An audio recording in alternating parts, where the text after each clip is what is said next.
దైవ మర్మములు sharing God's secrets by brother Bakht Singh. Theme of the month పర్వత శిఖర అనుభవము యొక్క రహస్యములు. జూలై 7. అయితే అతనికి ప్రత్యుత్తరమియ్యవద్దని రాజు సెలవిచ్చియుండుటచేత వారెంతమాత్రమునూ ప్రత్యుత్తరమియ్యక ఊరకొనిరి. యెషయా 36:21. అష్షూరు రాజు గొప్ప సైన్యముతోనూ ఆయుధములతోనూ యూదా నగరముల మీదికి యుద్ధమునకు వచ్చి ప్రాకారములు గల అనేక పట్టణములను పట్టుకొనియుండెను. కావున అతడు గర్వించి బహుగా డంబములు పలికెను. 8. నిశ్చయముగా తనకు విజయము కలుగునని నమ్మి అతడు ఆ విధముగా గర్వముతో మాటలాడెను. మనమీదికి కూడా శత్రువు భయంకరమైన వరదవలే వచ్చును. విజయము పొందెదమను నిరీక్షణ లేదనుకొని మనము కృంగిపోవుచుందుము. శత్రువు వారిమీదికి వచ్చి వారిని బెదిరించినప్పుడు రాజైన హిజ్కియా తన ప్రజలతో అతనికి ప్రత్యుత్తరమియ్యవద్దు 36:21 అని చెప్పెను. రాజుకూడా జవాబివ్వకుము అని చెప్పుచున్నాడు. అదే మన ఆయుధము. శత్రువును జయించుటకు లోకసంబంధమైన ఆయుధములు మనకు అక్కరలేదు. లోకసంబంధమైన ఆయుధములను ఉపయోగించుట ద్వారా అపవాదిని జయించెదమని కొందరనుకొని మోసపోయియున్నారు. 2 కొరింథీ 10:4. దానికి బదులు ఎంతో మౌనముగా ప్రభువు యొద్ద కనిపెట్టుట ద్వారా మనము జవాబు పొందగలము. ప్రభువు ఇట్లు అనుచున్నాడు: అపవాదిని జయించుటకై లోకసంబంధమైన ఆయుధములను వాడవద్దు.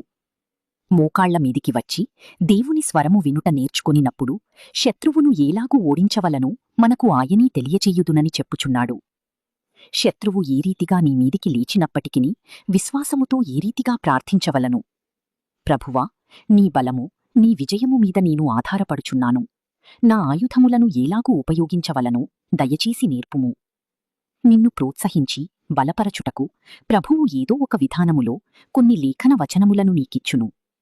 ఆ కొన్ని వచనముల ద్వారా అపవాది ఏ రీతిగా ఓడింపబడునో అది చూచుట నీకెంతో ఆశ్చర్యమనిపించును. నీవొక శోధన గుండా వెళ్ళుచున్నప్పుడు బైబిలు చదువుచుండగా ప్రభువు నీతో మాటలాడును, లేదా ఏదో ఒక వచనము నీకు జ్ఞాప్తికి వచ్చును. ఆ రీతిగా ప్రభువు నిన్ను బలపరచును. శత్రువును జయించుటకు ఇంకొక ఆయుధము దేవుని సమాధానము. రోమా 16:20. అందువలన ఆ సమాధానమును కాపాడుకునుటకు మనము ప్రయాసపడవలను. దేవుని స్వరమును వినుట ద్వారానే ఈ అంతరంగిక సమాధానము ఇవ్వబడును. శత్రువు వరదవలను, గర్జించు సింహము వలను, వెలుగుదూత వలను వచ్చునప్పుడు ఈ సమాధానము కలిగియుండుట ద్వారా మాత్రమే మనము జయించగలము. అలసిన వానిని ఊరడించు మాటలు. A word in season to the weary. జులై 7. నేను చెయ్యబోవు కార్యము అబ్రహామునకు దాచెదనా? ఆదికాండము 18:17. యేసుక్రీస్తు ప్రభువు తాను ఏ విధముగా అప్పగింపబడి సిలువవేయబడునో ఆ విషయమును తన శిష్యులకు స్పష్టముగా తెలియజేసెను. అది విని శిష్యులు మిక్కిలి దుఃఖించిరి. ప్రభువు చీకటి రాత్రిలో గెత్సేమనే తోటకు పోవు ఆ చిన్న మార్గములో శిష్యులకు కొన్ని సంగతులు చెప్పుటకు ప్రారంభించెను. వారు మిగుల దుఃఖించిరి. ఏమి చెప్పవలనూ కూడా వారికి తోచకుండెను. ఈ మాటలన్నీయు యోహాను సువార్త 14-16 అధ్యాయాలలో ఇక మిమ్ములను దాసులని పిలువక స్నేహితులని పిలుచుచున్నాను అని చెప్పెను. వారు తాము ఒంటరిగా విడచిపెట్టబడుదుమని తలంచిరి. కాని ప్రభువు, నా తండ్రి వలన వినిన సంగతులన్నీయు మీకు తెలియజేసితిని అని చెప్పెను. యజమాని యొక్క విషయములన్నీయు దాసులు అర్థము చేసికొనలేరు, గాని స్నేహితుడు అర్థము చేసికొనును. ఆ విధముగా నీవు దైవికమైన స్నేహమును తెలిసికొనగలవు. ఆదికాండము 18:17లో ఆ స్నేహమునే దేవుడు అబ్రహామునకు చూపించవలనని ప్రయత్నించుచున్నాడు. ఇది ఎంత అద్భుతమైన విషయము! దేవునికి తాను కోరినదంతయూ చెయ్యు హక్కుగలదు. సొదొమ, గొమొర్రా అను పట్టణముల ప్రజలకు తీర్పు తీర్చుటకు దేవుని సమయము వచ్చియున్నది గనుక దేవుడు అలాగు చెయ్యబూనుకొనెను. కాని ప్రభువు, నేను ఏ విధముగా దీనిని అబ్రహామునకు దాచెదను అనుకొనెను. తన ఎడలగల దేవుని హృదయమును అబ్రహాము ఇంకనూ అర్థము చేసికొనలేదు గనుక, ఓ దేవా, నీవు నాకు అన్నియూ చెప్పవలను అని అనుటలేదు. తనకు సాధ్యమైనంతవరకు అబ్రహాము దేవునికి విధేయత చూపుచుండెనుగాని ఇంకనూ దేవుని హృదయములోనికి ప్రవేశించలేదు. కాని దేవుడు అతని గురించి నేను ఏ విధముగా దీనిని అబ్రహామునకు దాచెదను అనుచున్నాడు.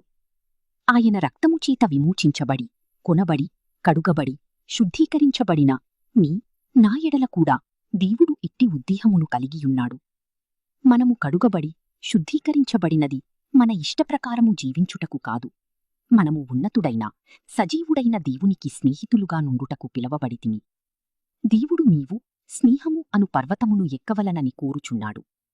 అప్పుడు దేవుడు నీ స్నేహితునిగా ఎన్ని సత్యములు, ఎన్ని మర్మములు నీకు చూపించును, బయలుపరుచును తెలిసికొందువు. నీవు నిజముగా దేవుని బిడ్డవైన ఎడల, నిజముగా తిరిగి జన్మించిన ఎడల, అప్పుడు నీ హృదయములో బైబిలును తెలిసికొనవలననేడి కోరిక కలుగును. ఇట్టి కోరికను నేను కలిగియుంటిని. ఒక్కొక్కసారి దినమునకు 12-14 గంటలు బైబిలు చదివెడిదివానను. కాని అది నా సమస్యను పరిష్కరించలేదు. బైబిలు జ్ఞానమును కలిగియుండుట నీ ఆత్మీయ ఆకలిని తీర్చలేదు. నేను గంటల కొలది ప్రార్థించిన ఎడల నాకు తృప్తి కలుగునని తలంచితిని. దానిని కూడా ప్రయత్నించితిని. ఎప్పుడైతే ఎక్కడైతే నాకు వీలగునో అక్కడ గంటల కొలది ప్రార్థనలో గడిపితిని. అయినప్పటికీ నా జీవితములో ఓటమిని చూచితిని. తరువాత నా జీవితములో అద్భుతముల కొరకు ఆశించితిని. దేవుని కృపను బట్టి ప్రార్థన ద్వారా నేను చాలా అద్భుతములను చూచితిని. దేవుడు నన్ను స్నేహితునిగా చేసికొనవలెనను ఉద్దేశము కలిగియున్నాడని తెలిసికొను వరకు అవి కూడా నన్ను తృప్తిపరచలేదు. కాని పరిశుద్ధుడు, న్యాయవంతుడు, సర్వశక్తిగల గొప్ప దేవునితో పవిత్రమైన స్నేహమును ఏ విధముగా కలిగియుండవలెను? నేను ఏ మానవుని యద్దా నేర్చుకొనలేని విషయములను దేవుడు తన పాలిభాగస్థునిగా, జతపనివానిగా, స్నేహితునిగా నేను ఏలాగుండవలెనో తానే నాతో మాట్లాడమొదలపెట్టి సంగతులు విశదపరచెను.